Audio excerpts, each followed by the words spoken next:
Donc aujourd'hui, on va parler de quelque chose qui est assez particulier et qui est différent de tout ce que vous avez fait jusqu'à présent, ce que vous avez reçu comme enseignement.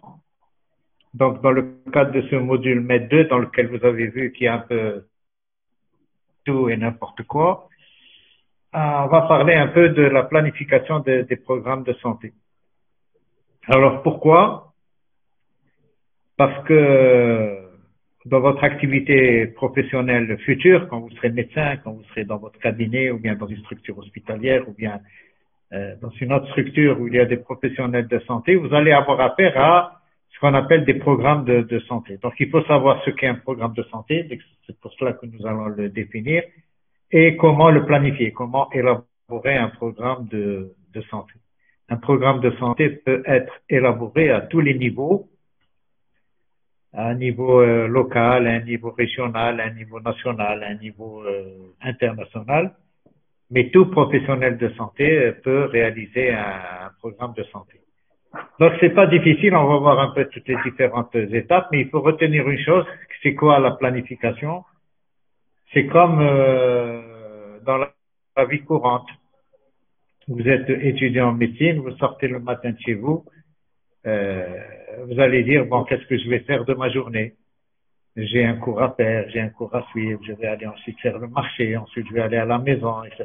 Ça, c'est ce qu'on appelle un programme.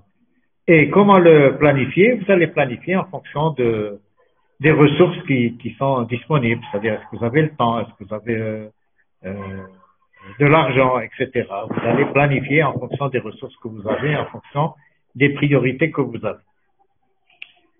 Donc, en introduction, vous voyez les slides?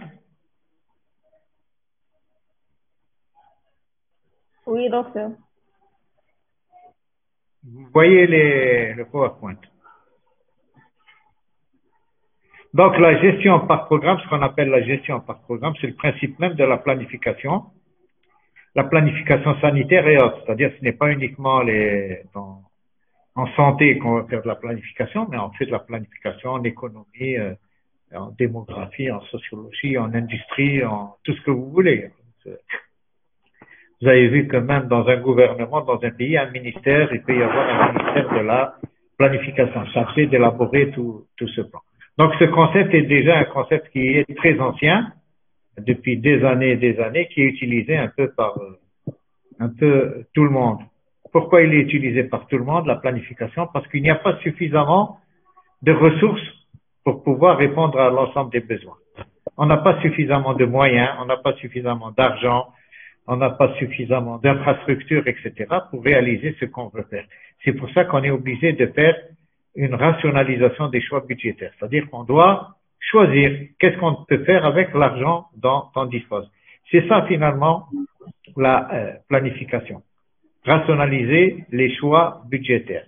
On n'a pas suffisamment de ressources pour pouvoir répondre à l'ensemble des besoins, donc on va rationaliser en fonction des priorités que nous allons établir.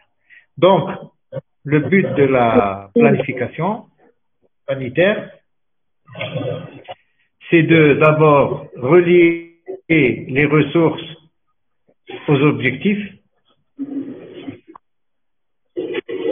Si je vais fermer ça. Relier les ressources aux objectifs, mesurer les résultats obtenus, ajuster en conséquence ces ressources par rapport aux objectifs. Donc, quand je vais établir un programme de santé, on va voir des exemples par la suite. Quand je vais réaliser un programme de santé, je vais me fixer des objectifs. Qu'est-ce que je vais faire? Dans quel but, à quel but je veux arriver? Et je vais relier les ressources qui sont disponibles à ces objectifs. Il ne faut pas que j'ai des objectifs trop ambitieux parce que je n'aurai pas suffisamment de ressources. Maintenant, je n'ai pas de ressources suffisantes pour réaliser tous les objectifs. C'est pour ça qu'on va prioriser, qu'on va établir des priorités. Deuxièmement, mesurer les résultats obtenus. Donc, je vais voir si les objectifs ont été atteints, si les objectifs que je m'étais fixés et les actions que j'ai faites ont abouti à des résultats. Et en fait, je vais ajuster en conséquence les ressources et objectifs. Si je vois que mes objectifs sont très ambitieux, je vais revenir à la baisse. Je vais revenir vers des objectifs beaucoup plus réalistes. Si je vois que je n'ai pas suffisamment de ressources, je vais demander des ressources supplémentaires pour pouvoir réaliser mes objectifs. Donc c'est ça le processus de planification d'une façon générale, la gestion par programme, qui est reliée à la rationalisation des choix budgétaires. Le ministre de la Santé, quand il fait son programme en fonction des objectifs qui s'est définis, et puis il va voir s'il a suffisamment de ressources pour pouvoir réaliser ces objectifs. C'est ça la programmation, c'est ça la planification sanitaire.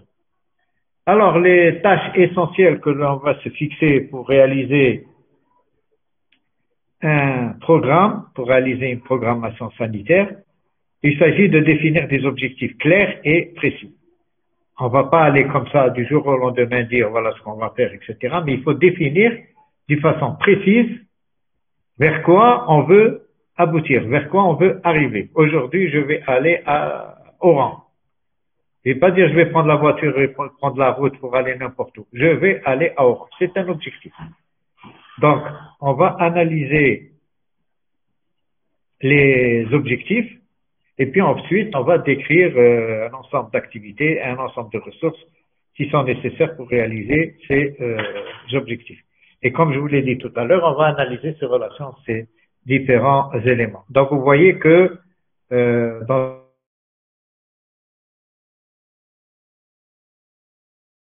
ressources, activités et évaluation, relation entre ces différents éléments. Donc, je reviens aux tâches essentielles. On va d'abord définir des objectifs clairs et précis. On va analyser ces objectifs et en fonction des ressources, on va décrire des activités qui vont permettre de réaliser ces objectifs. Et ensuite, on va analyser les relations entre ces différents éléments, entre les objectifs, les activités et les ressources. Ça va jusqu'à présent? Oui, docteur. Donc, après avoir défini donc ces tâches essentielles pour la programmation sanitaire, on va voir quels sont les préalables, c'est-à-dire quels sont les prérequis de la programmation sanitaire. Avant de faire une programmation sanitaire, avant d'élaborer un programme de santé, il faut d'abord qu'il y ait une définition d'une orientation politique. C'est-à-dire que il faut qu'on ait une orientation générale vers quoi on veut arriver. Par exemple, dans le domaine de la santé, si on veut faire des programmes, il faut qu'il y ait une politique claire de santé publique. Il faut qu'il y ait une politique claire de la santé. Qu'est-ce qu'on veut faire? Est-ce qu'on veut généraliser les soins? Est-ce qu'on veut généraliser les soins de santé primaire? Est-ce qu'on veut améliorer les structures hospitalières, etc. Donc, il s'agit d'abord de définir une orientation politique claire et précise qui est située dans un plan de développement. La santé, c'est pas uniquement elle qui va s'occuper de réaliser des infrastructures sanitaires ou de réaliser des programmes de santé.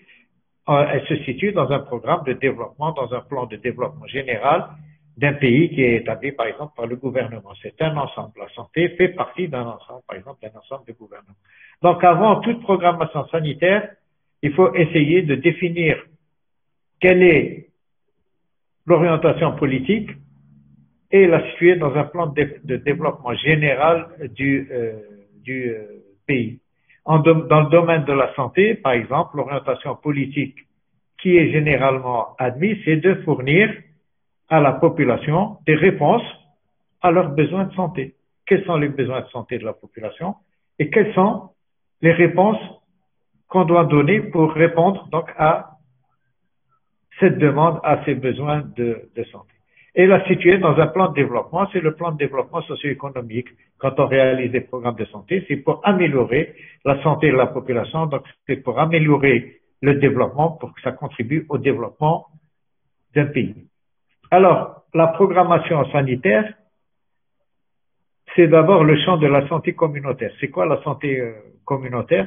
Donc, où est-ce qu'elle va s'exercer la programmation sanitaire? Elle va s'exercer dans la santé communautaire. La santé communautaire, c'est la santé des populations.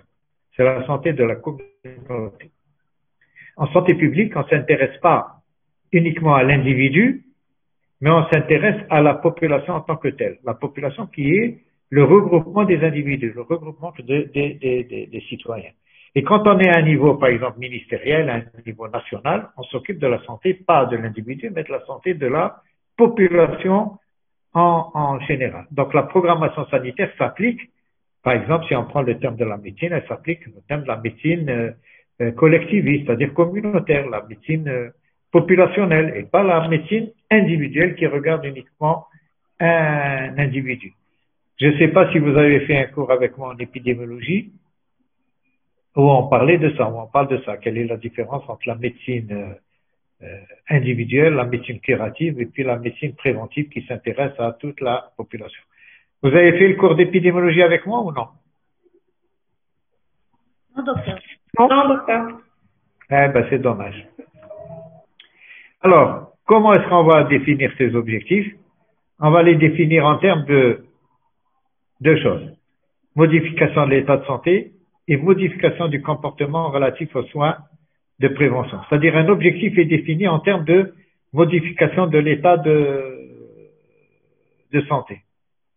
On va réaliser un objectif en disant je vais améliorer la santé d'un individu. C'est-à-dire je vais améliorer quelqu'un qui est malade, eh ben je vais prendre en charge, etc. pour qu'il ne soit plus atteint de cette maladie. Donc on modifie un état de santé. Et puis on modifie un comportement relatif aux soins et aux préventions. Par exemple, quand on fait de l'éducation sanitaire concernant la nutrition ou l'alimentation ou l'exercice physique, on va modifier le comportement de la population et des individus par rapport à la prévention. C'est-à-dire modifier les comportements alimentaires, modifier les comportements en matière d'exercice physique, etc., etc. Ce sont les deux éléments qui permettent de réaliser des objectifs. On va définir un objectif en termes de modification d'un état de santé. Par exemple, diminuer l'incidence de la rougeole. Le but d'un programme de vaccination contre la rougeole, c'est de diminuer l'incidence ou la prévalence de la rougeole. Donc, on modifie un état de santé. Par exemple, la COVID-19 dans laquelle on est, le programme de vaccination a pour objectif de diminuer la circulation du virus, donc diminuer l'incidence de la maladie. Donc, on modifie un état de santé de la population. On passe d'un état où la population était à risque de présenter un problème de santé à une population qui n'est plus à risque de présenter ce problème de santé. C'est la modification de l'état de santé. Et puis, on modifie le comportement des individus relatifs aux soins et relatifs à la prévention. Ici, je parle de soins de prévention parce que les soins, c'est pas uniquement ce qui est curatif. Les soins impliquent également des soins de prévention. Quand on fait une vaccination, c'est un soin préventif. Alors, cette planification sanitaire, elle est établie selon une démarche qui est connue avec des étapes interreliées, ce qu'on appelle les éléments d'un programme de santé communautaire. Donc, il y a différentes étapes qui sont reliées entre elles et qui constituent les différents éléments d'un programme de santé communautaire et qu'on va essayer de voir maintenant un peu dans les détails. Alors, avant d'aller dans la définition des différentes étapes de la programmation sanitaire, il faut d'abord régler un petit problème, faire la distinction entre ce qu'on appelle l'organisation des services de santé et l'exécution d'un ensemble cohérent d'activités. Donc, quelle est la différence entre un programme et des services? Par exemple, vous avez ici, si on prend l'exemple de l'hôpital, vous avez des services hospitaliers, c'est-à-dire des services d'hospitalisation. On peut avoir des services comme par exemple la vaccination, c'est un service. Donc, voilà les vaccinations qu'on va faire, ou bien un programme d'éducation sanitaire, c'est un service. Donc, on fait la distinction entre l'organisation des services de santé pour répondre aux besoins de santé courants de la population, donc l'organisation, les centres de santé, les hôpitaux, comment est organisée la santé scolaire, comment sont organisées les consultations externes, comment est organisée la prise en charge des malades. Ça, c'est l'organisation des services de santé. Ce n'est pas un programme. Donc, quand on organise une activité de vaccination, quand on organise un service d'hospitalisation, ce n'est pas un programme de santé. C'est une organisation des services pour répondre aux besoins de santé courants de la population. La population, elle a besoin de quoi? Elle a besoin de services hospitaliers, elle a besoin de soins de santé primaires, c'est-à-dire de vaccination, programme d'éducation pour la santé, programme de lutte contre la mortalité infantile, de PMI, protection maternelle et infantile. Ça, ce sont des services qui sont organisés pour répondre aux besoins de santé de la population. Donc, on fait la distinction entre cela et puis l'exécution d'un ensemble cohérent et intégré d'activités en vue d'atteindre un objectif déterminé. C'est ça ce qu'on appelle un programme. C'est-à-dire un ensemble d'activités qui sont organisées, mais en vue d'atteindre un objectif. Pas en vue de répondre aux besoins de santé courants de la population. Donc, il y a les services d'un côté, parce qu'il y a ceux qui disent, bon, quand des services sont organisés, c'est un programme de santé. Ben non. Quand des services sont organisés, ils sont organisés pour répondre aux besoins de santé d'une population, aux besoins de santé courants. Deuxièmement, on peut mettre en place des activités en vue d'atteindre un objectif. C'est ça ce qu'on appelle un programme. C'est-à-dire le programme est déterminé, il est élaboré en fonction d'objectifs à atteindre. Exemple, réduire la mortalité infantile de 50%. C'est ça un objectif. Réduire la morbidité rougeoleuse de 50%. Éradiquer une maladie. Donc, on va voir par la suite des exemples d'objectifs de santé qui sont réalistes. Donc, quand on fait cette distinction entre l'organisation des services et l'exécution d'un ensemble d'activités, on donne de l'importance à ce qu'est la définition d'un programme de santé, qui est un ensemble d'activités qui sont réalisées, mais en vue d'atteindre un objectif. Alors, comment on peut définir donc un programme de santé? On peut définir, il y a plusieurs définitions, moi j'ai pris la plus simple. Ce sont des activités organisées et programmées en vue d'arriver à un résultat défini pour une population déterminée. Donc vous avez là les différents éléments d'un programme de santé. C'est un ensemble d'activités qui sont réalisées pour arriver à un résultat défini, c'est-à-dire l'objectif. Et cet résultat, il s'intéresse à une population déterminée, c'est-à-dire une population, si quand je dis diminuer la mortalité, diminuer l'incidence de la rougeole, ça c'est l'objectif. Donc il faut que je diminue l'incidence de la rougeole. Mon résultat c'est l'incidence de la rougeole. Pour une population déterminée, la population déterminée, c'est la population cible des enfants qui sont soumis à ce programme. Et les activités qui sont organisées, par exemple pour la rougeole, c'est quoi l'activité principale? C'est la vaccination.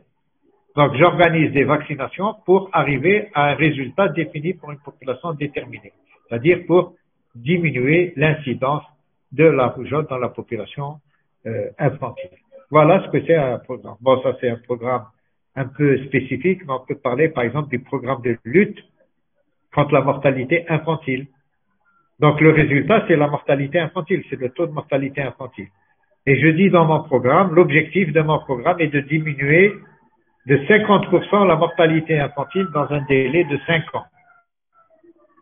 Donc le résultat, je l'ai défini, c'est diminuer la mortalité infantile de 50% en 5 ans dans la population concernés par la mortalité infantile, c'est-à-dire les enfants de 0 à 1 an, avec des activités que je vais organiser. Alors, pour réduire la mortalité infantile, je vais vacciner contre la rougeole, je vais lutter contre la diarrhée de l'enfant, je vais lutter pour je vais améliorer l'allaitement maternel, etc. Donc, j'organise un certain nombre d'activités pour arriver à une réduction de la mortalité infantile. C'est ça ce qu'on appelle un programme. La différence avec un service, le service, c'est par exemple la vaccination. Je peux faire la vaccination comme ça, sans essayer de voir si ça va avoir un impact sur la diminution de la mortalité ou non. Donc, la définition d'un programme de santé, ce sont des activités organisées et programmées en vue d'arriver à un résultat qui est défini pour une population déterminée. Le programme cancer, par exemple, le programme de lutte contre le cancer qui a été élaboré en Algérie en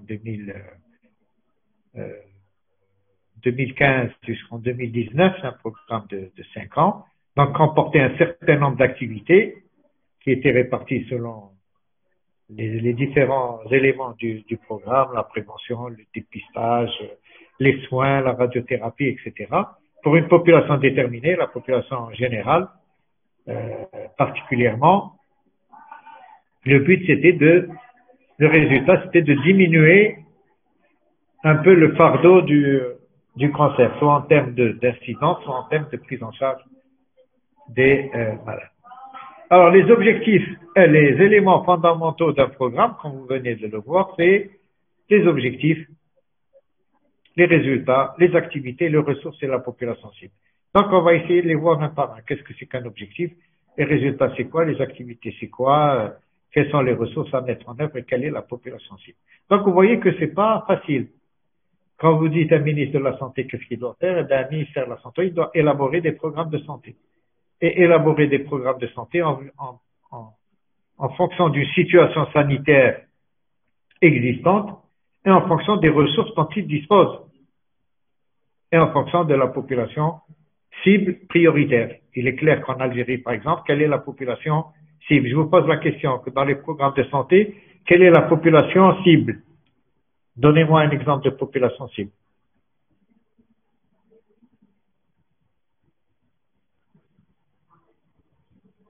Pas de réponse?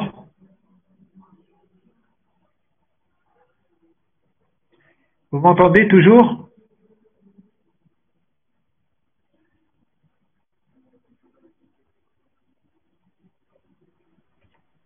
Oui, Vous m'entendez ou non? Oui, oui, docteur. Répondez-moi. Donc, je sais que c'est un peu difficile, mais c'est comme ça. Moi, je préfère faire les cours en amphithéâtre, comme ça, au moins, il y a une rétroactivité, on peut travailler ensemble, mais comme ça, c'est un peu difficile. Donc, les éléments fondamentaux d'un programme, c'est les objectifs, les résultats, les activités, les ressources et la population cible, et on va essayer d'essayer de les définir. Alors, pourquoi ce cours? Je reviens un peu en arrière. C'est pour que par la suite, comme je vous ai dit, dans votre activité professionnelle, quand on vous parle d'un programme de santé, au moins vous savez de quoi on parle. C'est une culture générale, c'est une culture de santé publique que vous devez avoir. Un médecin, il ne doit pas avoir uniquement une culture uniquement médicale, c'est-à-dire la maladie, la prévention, le diagnostic, les soins, mais il doit avoir aussi une culture générale, une culture sur la santé, une culture sur la santé publique, une culture sur la société dans laquelle il va travailler, de connaître la population pour laquelle il va agir, etc. Donc un médecin, c'est pas, comme je le dis toujours, c'est pas un technicien de la santé. C'est pas quelqu'un qui fait uniquement le diagnostic, qui fait les soins et qui fait de la prévention. C'est quelqu'un qui s'intéresse à tout ce qui se passe autour de la santé. Alors, l'analyse de la situation. Quelles sont les différentes étapes de l'élaboration d'un programme? Comme je vous l'ai dit au début, on va d'abord essayer d'analyser la situation sanitaire d'une population, ou la situation sanitaire d'un pays, ou la situation sanitaire d'un quartier. Donc, ça dépend là où vous êtes. Je vous ai dit, vous pouvez réaliser un programme de santé n'importe où, là où vous êtes, là où vous travaillez. Là où vous travaillez. D'ailleurs, il vaut mieux travailler en fonction faisant de la gestion par programme. Ça vous évite de gaspiller du temps, ça vous évite de gaspiller des ressources, etc. Donc, on va identifier des besoins et définir des problèmes. Identifier des besoins de santé et définir les problèmes de santé. Je prends un exemple très simple. Vous êtes médecin dans un centre de santé, dans un quartier, par exemple dans la ville de Berabès, un quartier qui a, 10 000 habitants. Et bien, quand vous êtes dans ce centre de santé, vous allez dire quels sont les besoins de santé de cette population, quels sont les problèmes de santé de cette population. Parce que si vous voulez être efficace, il faut répondre aux besoins de santé de la population et régler les problèmes de santé de la population. Donc, c'est l'étape essentielle de toute planification. Alors, comment est-ce qu'on va identifier les besoins et comment est-ce qu'on va définir les problèmes? Eh bien, on va essayer de décrire quel est l'environnement politique, l'environnement culturel, l'environnement sociétal, social de la population. Est-ce que c'est une population riche? Est-ce que c'est une population pauvre? Est-ce qu'ils habitent dans des maisons, dans des villas, dans des appartements, dans des houses, etc. Leur niveau culturel, est-ce que c'est des gens qui ont un niveau culturel élevé ou un niveau culturel qui n'est pas élevé? Socialement, est-ce que c'est la couche moyenne? Est-ce que c'est la couche riche? Est-ce que c'est la couche pauvre, etc. Donc, vous devez avoir une information sur tout cet environnement de cette population. Il y a des quartiers qui sont plus privilégiés que d'autres quartiers. Ils sont des populations qui sont plus privilégiées que d'autres populations. Donc, vous devez connaître cet environnement. Puis, vous devez connaître les différentes attentes des citoyens. Que demandent les citoyens? Par exemple, vous êtes dans un centre de santé et vous avez de l'argent, vous allez dire, je vais acheter un scanner. Mais est-ce que c'est la principale attente des citoyens? Est-ce que les citoyens demandent un scanner ou là ils demandent le vaccin? Ou là ils demandent une consultation spécialisée? Ou là ils demandent la pilule contraceptive? Ou là ils demandent la lutte contre les diarrhées? Donc, quelles sont les attentes des citoyens? Et quand vous allez voir les citoyens, ils vont vous exprimer un certain nombre de besoins qui sont différents d'une population à une autre. Il y a des citoyens qui vont vous dire, réglez-nous les problèmes d'hygiène, réglez-nous les problèmes nutritionnels, réglez-nous les problèmes de mortalité infantile, réglez-nous les problèmes de diabète, etc. C'est différent d'autres populations qui vont vous dire, non, nous on a un problème chez nous, c'est l'hypertension artérielle, les maladies dégénératives, etc., les comportements suicidaires, etc. Donc, les attentes des citoyens sont différents. Et vous devez tenir compte de ces différentes attentes des citoyens. Comment est-ce qu'on tient compte des attentes des citoyens? C'est tout simplement en leur demandant quels sont leurs problèmes de santé, quelles sont leurs attentes en matière de réponse aux problèmes de santé. Donc comme ça, on va essayer de préciser l'importance et la gravité des problèmes des citoyens. Alors les problèmes des citoyens, c'est soit des problèmes de santé des individus, ils vont vous dire, bon, ici on a des problèmes d'hypertension, des problèmes de maladies cardiovasculaires, problèmes de diabète, des problèmes de diarrhée, etc. Ou bien des problèmes d'organisation des services. Par exemple, on n'a pas d'hôpital, on n'a pas de service spécialisé d'hospitalisation. Ou bien une combinaison des deux. Et généralement, c'est une combinaison des deux. Parce que quand on a un problème de santé, on attend à ce qu'il y ait une réponse à ce problème de santé. Donc, pour identifier les besoins, on va essayer de construire des indicateurs parce que on va pas faire de la prose. Il nous faut des indicateurs qui nous permettent de mesurer ce problème de santé. Donc, les indicateurs, je ne sais pas si vous avez fait le cours sur les indicateurs de santé en épidémiologie, mais un indicateur, c'est par exemple la morbidité, les indicateurs de morbidité, les indicateurs de mortalité, les indicateurs démographiques, quel est le taux de prévalence, quel est le taux d'incidence, quel est le taux de mortalité, quel est le taux de létalité, quel est le taux de natalité, quel est le taux de nuptialité. Donc vous voyez qu'il y a différents indicateurs qui vous permettent de mesurer les résultats. Je vous disais tout à l'heure, vous allez mesurer à la fin du programme si vous avez atteint vos résultats. Et bien ces résultats sont mesurés en fonction d'indicateurs que vous aurez préalablement construits ou définis. Donc la première étape de l'élaboration d'un programme, c'est analyser la situation. Je suis dans un quartier, par exemple, je vais voir que ma population est constituée surtout d'une population jeune. C'est différent d'un quartier où la population est beaucoup plus âgée. Les problèmes ne sont pas les mêmes. Dans un cas, je vais m'occuper de la santé de la mère et de la santé de l'enfant. Et dans un autre cas, je vais m'occuper de la santé des personnes qui sont plus âgées, qui ont d'autres types de problèmes. Donc, c'est ça l'analyse de la situation. Si on veut être efficace, si on veut être efficient. Alors,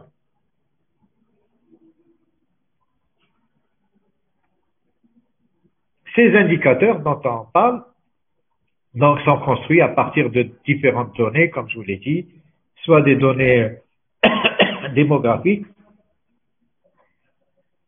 soit des données de mortalité ou de morbidité, soit des données d'utilisation des services, ou bien des données provenant d'enquêtes, d'observations, d'opinions, de demandes, ou combinaison de tout cela.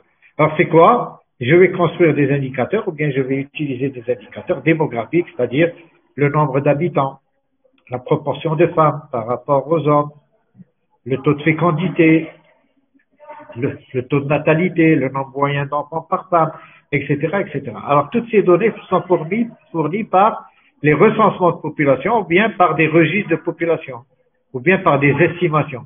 Vous savez que toutes les données concernant la population sont fournis par les recensements généraux de la population. Les recensements généraux, en principe, il y en a tous les 10 ans dans un pays.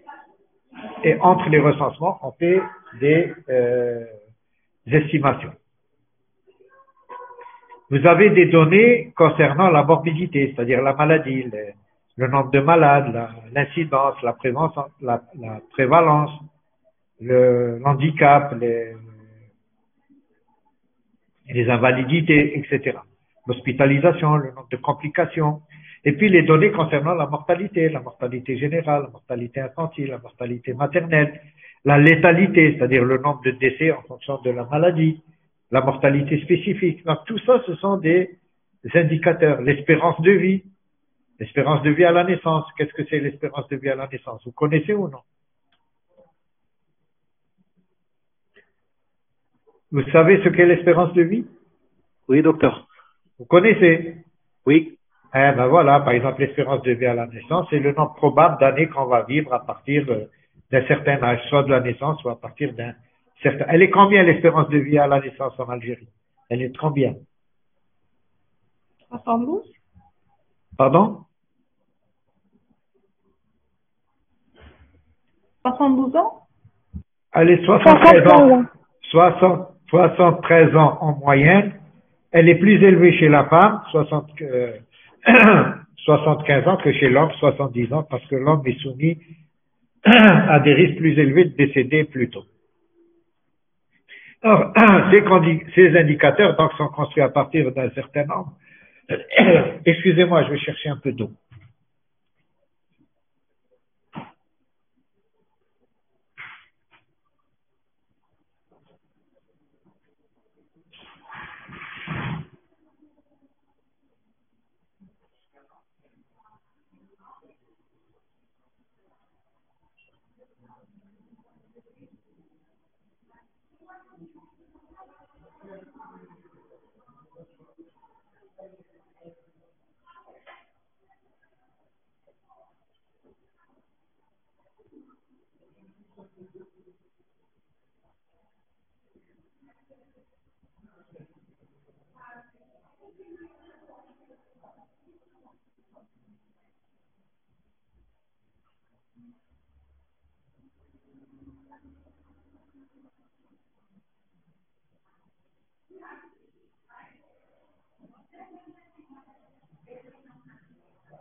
Voilà, je suis revenu. Vous m'entendez? Oui, docteur. Oui, d'accord. Donc, ces indicateurs sont construits à partir de données démographiques, de données de morbidité, d'utilisation, et puis ils proviennent d'enquêtes. On peut faire des enquêtes pour connaître l'état sanitaire d'une population, d'observation, d'opinion, de demande ou de combinaison. Alors, j'insiste beaucoup sur les opinions, parce qu'il faut demander l'avis des gens. On ne peut pas uniquement construire des indicateurs en tant que professionnel, il faut demander l'avis des populations qui sont concernées. Alors, ces besoins et ces problèmes sont définis, identifiés par les individus eux-mêmes, quand on leur demande ou bien quand ils s'expriment, par les professionnels de la santé. C'est un professionnel de la santé, il va dire, bon, j'ai eu tant de malades, etc. Ou bien par un organisme, par exemple le ministère de la Santé. Alors, ces besoins peuvent différer ou même être incompatibles d'une population à une autre. Alors, par exemple, un besoin défini par un individu n'est peut-être pas le même qu'un besoin qui est défini par le professionnel de la santé. Par exemple, un médecin, il va définir le besoin par la maladie. Il va dire, bon, il y a tant de maladies, etc., etc. Un individu peut définir le problème, pas le même problème, mais pas par la maladie. Il dit, je me sens pas très bien, mon comportement n'est pas normal, je me sens pas bien, etc. Donc le besoin n'est pas défini correctement d'une façon compatible par l'individu, ou bien par le professionnel, ou bien par le ministère de la Santé. Un professionnel de la santé, un médecin, il va définir des besoins, surtout en termes de maladie. Voilà, j'ai besoin, pour traiter mes malades, j'ai besoin d'un scanner, j'ai besoin d'un échographe, j'ai besoin de médicaments, etc., etc. Tandis qu'un individu, il dit non, moi, mes besoins de santé prioritaires, c'est avoir de l'eau, avoir des sanitaires, avoir une vaccination, etc. Alors, il y a deux approches en synthèse. La première approche, si on veut approfondir, c'est la notion épidémiologique du besoin qui est mesurée par l'état de santé de la population, c'est-à-dire en déterminant des indicateurs de santé. C'est une perspective professionnelle des besoins, c'est-à-dire on va définir les besoins de santé d'une population par la mesure de son état de santé. Mortalité, morbidité, etc. C'est une première approche qui est la notion épidémiologique. C'est l'approche définie par les professionnels de la santé. La deuxième approche, c'est ce qu'on appelle la notion psychosociologique du besoin. Alors, comment on définit cette notion psychosociologique du besoin? C'est on identifie les problèmes et on détermine leur importance à partir de la perception des individus, à partir des demandes de l'individu, mais pas à partir des professionnels. Je prends un exemple tout simple. Si je prends la population des adolescents. Alors, les adolescents, si vous voulez connaître la situation sanitaire, l'état de santé d'une population d'adolescents. Alors, tout dépend. Soit vous prenez la première approche, la notion épidémiologique du besoin mesurée par l'état de santé, les indicateurs. Vous allez chercher les indicateurs de santé chez les adolescents. Et les adolescents, ils vont pas souvent à l'hôpital, ils vont pas souvent chez le médecin. Donc, les indicateurs de santé classiques, la morbidité et la mortalité, ne vont pas être des indicateurs tellement utiles pour identifier les problèmes de santé d'une population d'adolescents. Parce qu'un adolescent, la mortalité est très faible chez l'adolescent. Elle n'est pas importante. La mortalité due aux accidents, surtout bien due aux tentatives ou au suicide, etc. L'adolescent n'a pas recours au système de santé, n'a pas recours aux organismes de soins. Quand vous allez dans un centre de santé, vous n'allez pas trouver des adolescents qui font la chair, ou bien chez un médecin, ou bien à l'hôpital. Très faible, le recours à l'hospitalisation est par exemple très faible chez les adolescents. Mais si ces indicateurs de santé sont très faibles à l'adolescence, ça ne veut pas dire que les adolescents n'ont pas de problème et n'ont pas des besoins. Ils ont des besoins, ils ont des problèmes spécifiques. Mais comment on va les connaître? On va les connaître en leur demandant leur avis, c'est-à-dire en leur disant est-ce que vous avez des problèmes? C'est-à-dire quelle est leur perception des problèmes de santé. Mais on détermine leur importance à partir de la perception des individus.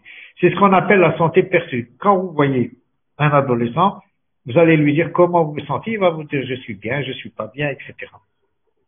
Donc, mais c'est en lui demandant lui-même quels sont ses besoins. Et là, vous allez déterminer des besoins qui sont des besoins spécifiques. Par exemple, pour l'adolescence, des besoins d'autonomie, des besoins d'indépendance, des besoins de prise en charge psychosociale, etc. C'est différent des besoins de santé perçus par la maladie. L'adolescent n'est pas malade, mais l'adolescent a des besoins de santé qui sont spécifiques. Donc, demandez importance de la morbidité, de la perception, ce qu'on appelle la morbidité perçue des adolescents et pas la morbidité observée ou objectivée par un professionnel de santé. Alors, il faut toujours, dans l'analyse, on est toujours dans l'analyse de la situation, définir la population pour le programme est établi. Est-ce que c'est la population des adolescents, la population des enfants, la population des femmes en âge de procréer, la population générale, la population des travailleurs, la population des étudiants, la population scolaire, etc. On définit toujours la population cible, c'est-à-dire la population à qui va s'adresser le programme. Cette population est définie bien sûr, selon les variables démographiques, géographiques et le niveau socio-économique. Les variables démographiques, par exemple, l'âge, Les variables géographiques, c'est le secteur, c'est une population locale, régionale, nationale, internationale, et le niveau socio-économique. Alors, les problèmes sont identifiés, comme je viens de vous le dire, selon l'approche choisie, l'approche épidémiologique ou bien l'approche psychosociale. Donc, on détermine la relation entre les différents problèmes et les facteurs, éventuellement, on creuse. On essaye de voir quels sont les problèmes qui sont les plus importants dans une population.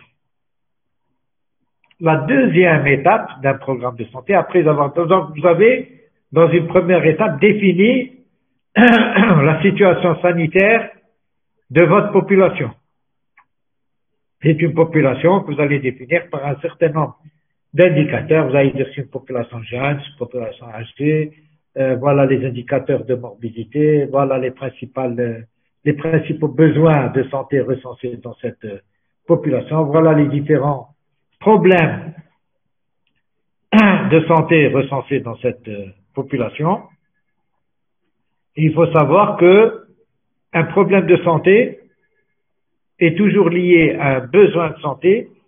Ce besoin, il peut être défini et ce besoin, des fois il est exprimé, des fois il n'est pas exprimé. Quand il est exprimé, il devient une demande. Quand quelqu'un va chez un médecin, c'est une demande. Il est malade, c'est un besoin. Mais quand il exprime ce besoin, ça devient une demande. Et le médecin va répondre à cette demande. Donc c'est cette triade qu'on appelle la triade besoin, demande, service. La situation idéale, c'est quand la demande correspond à un besoin et la réponse, elle est spécifique pour la demande. Mais cette situation n'est pas tout le temps observée. Alors, on va établir des priorités dans une deuxième étape. Après avoir défini les besoins, il y a beaucoup de besoins, il y a beaucoup de problèmes. Mais comme je vous ai dit au début, on ne peut pas s'occuper de tous les problèmes. Il faudra choisir, il faudra prioriser. Donc on va essayer d'établir et de déterminer des priorités. En fonction de quoi? En fonction de 2 ou 3 critères. La gravité du problème. Est-ce que c'est un problème fréquent? Est-ce que la morbidité est importante? Est-ce que les complications sont importantes? Est-ce qu'il y a beaucoup d'handicaps? Est-ce qu'il touche beaucoup de populations? Ça, c'est le premier critère. Le deuxième critère, c'est la possibilité de corriger la gravité. Est-ce qu'il y a des moyens de corriger, c'est-à-dire le problème qu'on a identifié? Est-ce qu'il y a un traitement? Est-ce qu'il y a des méthodes de prévention? Est-ce qu'on a possibilité de réponse? S'il n'y a pas de possibilité de réponse pour un problème, on ne le choisit pas comme prioritaire.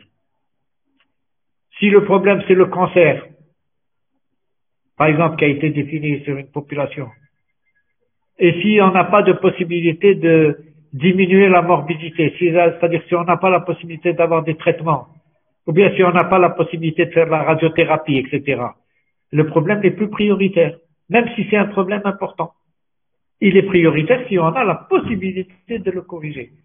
Si on dispose de radiothérapie, si on dispose de chimiothérapie, si on dispose de modalités de prise en charge, si on dispose des modalités de diagnostic, si on dispose des modalités de dépistage, etc. Là, le problème devient prioritaire. Mais si on n'a aucun de ces éléments et si on n'a pas ces ressources, ce n'est plus un problème prioritaire, même si le problème est grave. Et un autre critère, c'est la faisabilité, c'est-à-dire des moyens disponibles pour l'intervention. Est-ce qu'on dispose d'accélérateurs pour la radiothérapie, etc., etc. Donc, pour les critères, on peut dire que la protection de la santé a pour objet de réduire, si possible, d'éliminer le risque et de rétablir autant que possible la santé compromise avec les moyens disponibles. Donc, essayer d'améliorer la santé de l'individu et de la population, donc réduire ou éliminer le risque et de rétablir l'état de santé initial autant que possible avec les moyens dont dispose. Donc les critères, je les reprends, la mortalité, la létalité. La létalité, c'est le nombre de malades sur la population de malades, qui est différent de la mortalité, qui est le nombre de décès sur la population générale. La létalité, c'est le nombre de décès par exemple, dus à la rougeole sur la population des enfants atteints de rougeole. C'est ce qui va indiquer la gravité de la maladie. La morbidité, donc prévalence, incidence, le degré d'invalidité, la sensibilité de la maladie à un programme de soins, donc voir si on a des moyens de le faire, et puis le coût et l'efficacité du traitement. Si pour régler un problème, vous allez dépenser des milliards, c'est pas la peine. C'est-à-dire, on voit toujours le coût, le bénéfice par rapport au risque. Si le coût et l'efficacité, le coût est très important, l'efficacité est réduite, on va plus prendre ce problème comme problème prioritaire. Donc, on va définir des priorités en fonction de ces critères. Alors,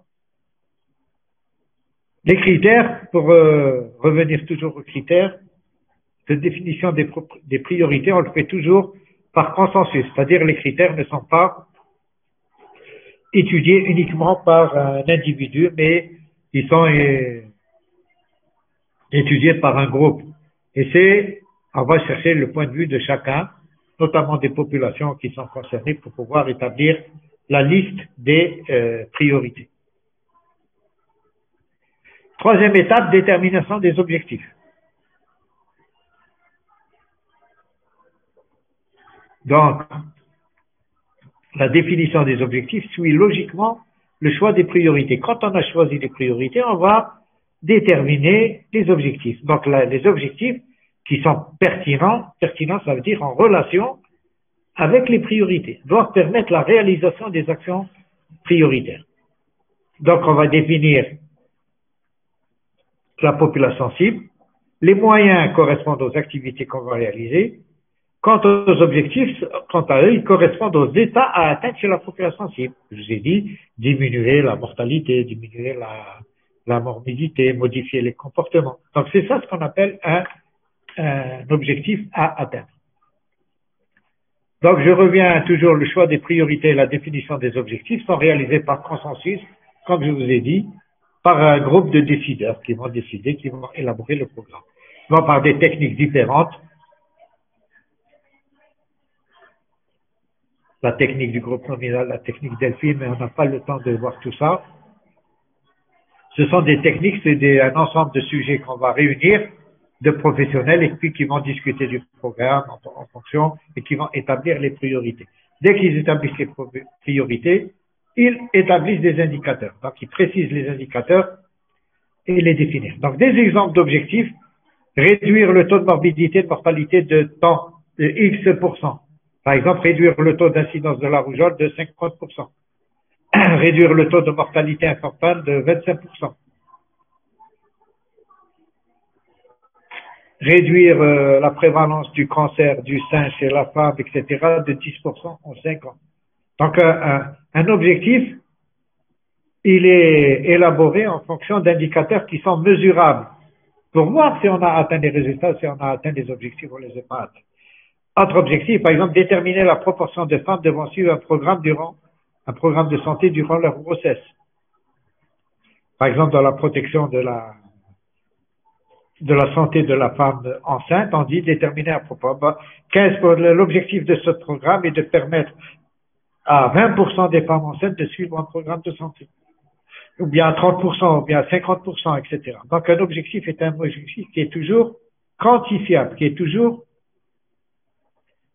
mesurable, pour qu'on puisse ensuite voir si on a atteint le résultat ou on n'a pas atteint le résultat. Un autre objectif, modifier les comportements alimentaires, modifier les comportements physiques, etc., etc. Ce sont des objectifs. Alors, l'élaboration du programme. Donc, après avoir défini les objectifs, on va élaborer le programme, donc déterminer les activités et les ressources. Donc, pour réaliser le programme, pour réaliser les objectifs, qu'est-ce qu'on va mettre en œuvre comme intervention et comme activité, et quelles sont les ressources qui sont disponibles. Donc, identifier les activités devant être entreprises pour réaliser les objectifs, et 2, déterminer les ressources qu'on va affecter au programme pour réaliser les objectifs. Donc, quelles sont les activités essentielles d'un programme de santé? Soit on fait des activités d'éducation pour la santé, si on veut arriver à modifier les comportements, soit des activités de prévention, primaire, secondaire, tertiaire, par exemple une activité de dépistage, soit des activités de diagnostic et de soins. Donc, quand on va intervenir à différents niveaux. En santé communautaire, en santé de la population, donc on va privilégier surtout des activités de prévention, des activités de dépistage, des activités d'éducation pour la santé, au détriment d'activités de diagnostic et de soins. Donc voilà les activités qu'on va déterminer, Alors pour chaque type d'activité, on va spécifier la quantité et la qualité des ressources qui sont affectées en matière soit de ressources humaines, financières ou matérielles. Par exemple, si l'activité est un programme de prévention par la vaccination, eh ben je vais élaborer la quantité. Donc je vais dire, je vais commander tant de vaccins, 1000 vaccins, 10 000 vaccins, 100 000 vaccins. Donc pour faire les 100 000 vaccins, ça va coûter tant, donc 1 million de dinars. Et pour les vaccins, il faut que j'ai des réfrigérateurs, il faut que j'ai des moyens de transport, etc., etc. Donc tout ça doit être planifié. Et pas comme pour ce qui se passe pour la vaccination maintenant anti-Covid, dans lequel on veut vacciner mais on n'a pas les moyens. C'est-à-dire il n'y a pas le vaccin.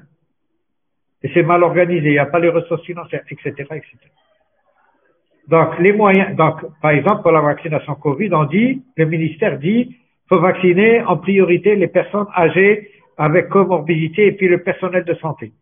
Eh bien, si on dit c'est ça la priorité, eh bien, il faut qu'on mobilise des moyens pour vacciner ces populations, ce qui n'est pas le cas actuel. Ensuite, on nous dit il faut vacciner 20 millions de la population d'ici la fin de l'année. Donc, les objectifs ne sont pas clairement définis. Donc, ces moyens sont choisis en fonction des disponibilités et en fonction d'une utilisation maximale des ressources. Ça, pour faire des économies, pour être efficient. Alors, quand on a défini les activités, quand on a défini l'ensemble des activités, on va établir un plan opérationnel. Comment est-ce qu'on va s'organiser pour réaliser ces activités? Donc, on va définir les modalités administratives du programme, la coordination des différents services, les personnels, les horaires, l'échéancier, le contrôle, etc. C'est un véritable plan de bataille, un plan opérationnel. Donc, je vais vacciner, je vais organiser les horaires de la vaccination, quelles sont les personnes qui vont s'occuper de la vaccination, quels sont les moyens qu'on va mettre en œuvre, comment faire l'évaluation, comment faire les modalités administratives. Donc, le plan opérationnel, comment est-ce que je vais réaliser mon activité? Au bout de combien de temps? Au bout d'un mois, de 2 mois, de 15 jours, d'une semaine, etc. Donc, tout ça, c'est ce qu'on appelle le plan opérationnel. Donc, le programme va se réaliser, va se dérouler selon un certain nombre de séquences qui sont prévues. Alors, quand on met en place un programme, il y a nécessité de recueillir toutes les données à chacune des étapes. Ces données vont être nécessaires à l'évaluation, c'est-à-dire les données de l'analyse de la situation, les données du choix des priorités, données de définition des objectifs, des activités. Il faut recueillir les données de ces étapes à chacune de ces étapes, parce qu'on en aura besoin pour faire l'évaluation. Alors l'évaluation, ce concept est essentiel. D'ailleurs, ce qui manque un peu dans toutes les choses, c'est dans tous les domaines, c'est l'évaluation, c'est-à-dire savoir où on en est. Est-ce qu'on est arrivé à répondre à l'objectif ou est-ce qu'on n'est pas arrivé?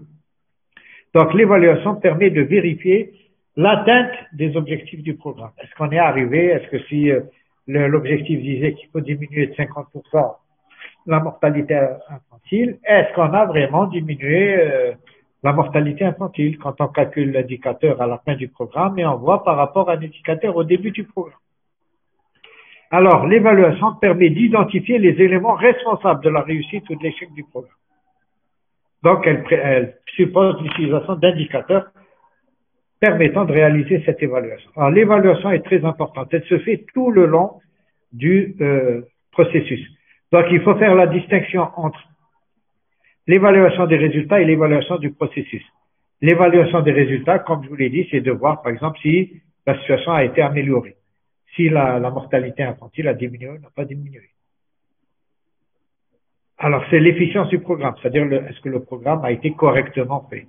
Et c'est l'impact du programme. Est-ce que le programme a agi, en plus des résultats qu'il a obtenus, sur d'autres aspects des choses. Par exemple, quand on met en place un programme, il se peut qu'on arrive à des résultats qu'on n'attendait pas aussi. C'est ce qu'on appelle l'impact du programme. Cet impact peut être négatif ou peut être positif. Donc, l'évaluation des résultats, quand je dis programme de lutte contre la rougeole, le résultat, c'est l'incidence de la rougeole. Est-ce qu'elle a diminué, est-ce qu'elle n'a pas diminué? Ça, c'est l'évaluation des résultats. C'est des indicateurs de résultats. Il y a l'évaluation du processus. Le processus, c'est le déroulement du programme. C'est-à-dire, est-ce que le programme s'est déroulé correctement? Comment on l'a fait? Est-ce que les méthodes utilisées pour réaliser les objectifs ont été correctes? Est-ce que les ressources qui ont été utilisées ont été correctement utilisées? Alors, l'évaluation du processus, c'est par exemple, dans le cas d'une vaccination contre la rougeole, combien on a utilisé de vaccins, combien on a utilisé de personnel. C'est le processus, c'est pas le résultat. Donc, il faut faire la différence entre l'évaluation des résultats et l'évaluation de processus qui a été utilisé pour atteindre ce résultat. Alors, l'évaluation termine le processus de planification, mais sert à mieux définir la situation et de recommencer à nouveau le processus. Il se peut que tout le long du processus, on s'aperçoive à un certain moment qu'on est en train de partir dans une mauvaise direction. On peut revenir en arrière. On peut redéfinir les priorités. On peut redéfinir les objectifs. Par exemple, on fait toujours des objectifs ambitieux. Et en cours de route, on voit qu'on est incapable de réaliser ces objectifs. Donc, on revient sur ces objectifs. Donc, l'évaluation est continue tout le long du programme. Elle permet d'élaborer et d'apporter des corrections nécessaires à toutes les étapes du programme. Alors, voici, je vous ai résumé en très peu de temps quelles sont les différentes étapes de l'élaboration d'un programme de santé. À partir de l'analyse de la situation, ensuite de la détermination et du choix des problèmes et des besoins de santé, la détermination des priorités et le choix des priorités, la détermination des objectifs en fonction de ces priorités qui sont établies, la liste des activités et des moyens à mettre en œuvre pour arriver au résultat, et puis le plan opérationnel, comment faire pour arriver au résultat, et puis l'évaluation pour voir si on a réussi ou si on n'a pas réussi. Donc voilà comment on élabore un programme de santé, et le programme de santé, quand il est bien élaboré, en principe, il réussit. Donc dans un pays, si on se place à l'échelle d'un pays, on n'a pas suffisamment de ressources, même les pays les plus riches n'ont pas suffisamment de ressources pour pouvoir régler, par exemple en matière de santé, tous les problèmes de santé qui se posent à leur population. Donc c'est pour ça que tous les pays établissent une planification sanitaire, voir quels sont les problèmes prioritaires et répondre aux problèmes prioritaires. Je suis en Algérie, ma population est surtout une population jeune, je vais m'intéresser surtout, je vais utiliser l'essentiel de mes ressources pour régler les problèmes de santé de ma population jeune. Je ne vais pas utiliser toutes mes ressources pour régler les problèmes de la population âgée, parce qu'elle n'est pas importante, par exemple. Ça ne veut pas dire que je ne vais pas m'occuper des problèmes de la population âgée. Mais l'essentiel de mes ressources, je vais les utiliser pour régler les problèmes de la population âgée. Est-ce qu'il faut acheter des vaccins pour protéger contre la rougeole, la polio, la diphtérie, la coqueluche, les maladies infantiles? Est-ce que je vais utiliser l'argent pour acheter des sels de réhydratation pour lutter contre la diarrhée infantile? Ou bien je vais utiliser tout mon argent pour acheter des scanners ou pour acheter des trucs de radiothérapie? Donc, vous voyez que c'est difficile, mais il faut régler les problèmes des populations prioritaires.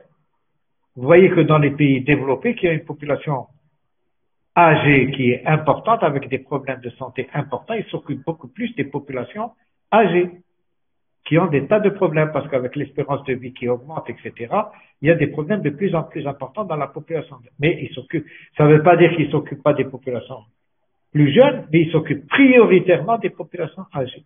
Chez nous, par exemple, on doit s'occuper des populations prioritairement, qui sont les populations jeunes.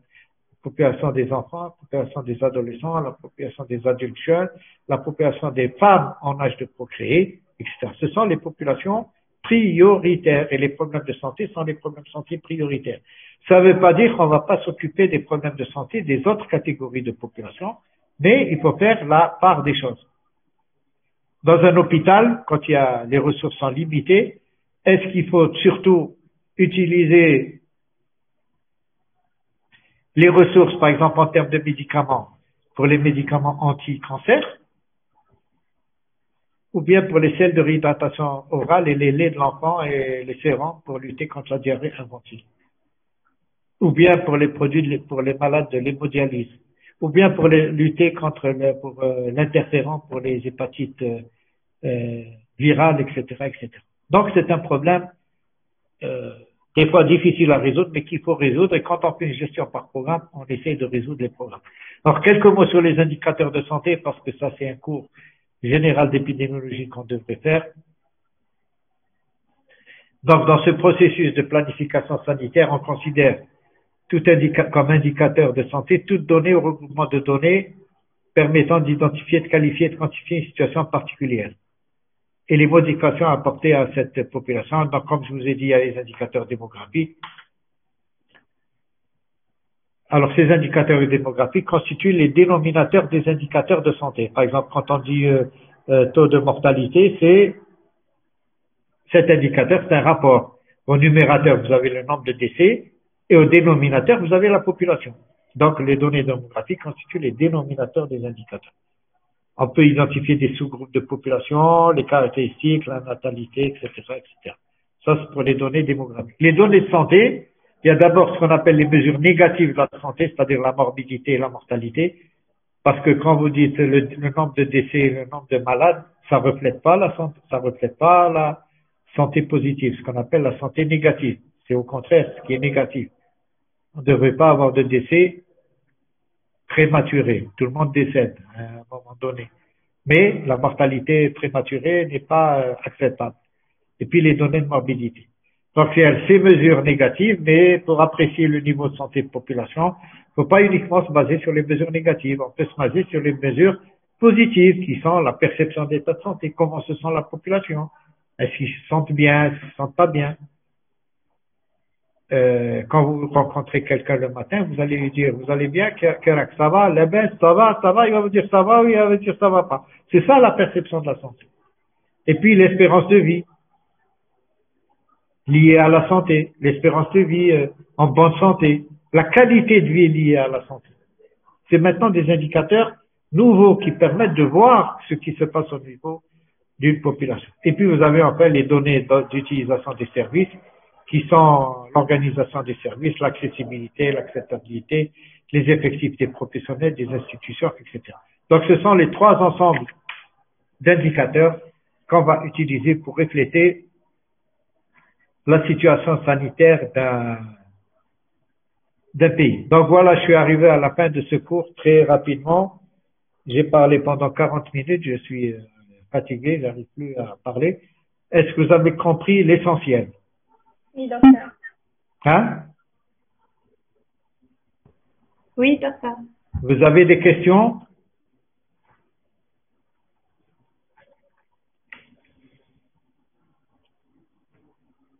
Vous avez des questions?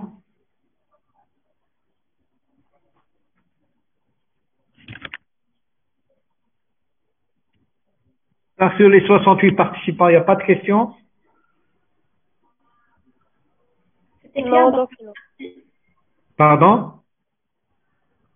C'était très bien expliqué, on vous remercie. C'est très bien expliqué, c'est vrai ou bien c'est pour faire plaisir? Non, c'est vrai. C'est vrai, docteur. Bon, on va vous envoyer ce cours, mais il faut essayer également de lire sur Internet, aller sur programmation des programmes de santé ou planification sanitaire pour avoir des compléments.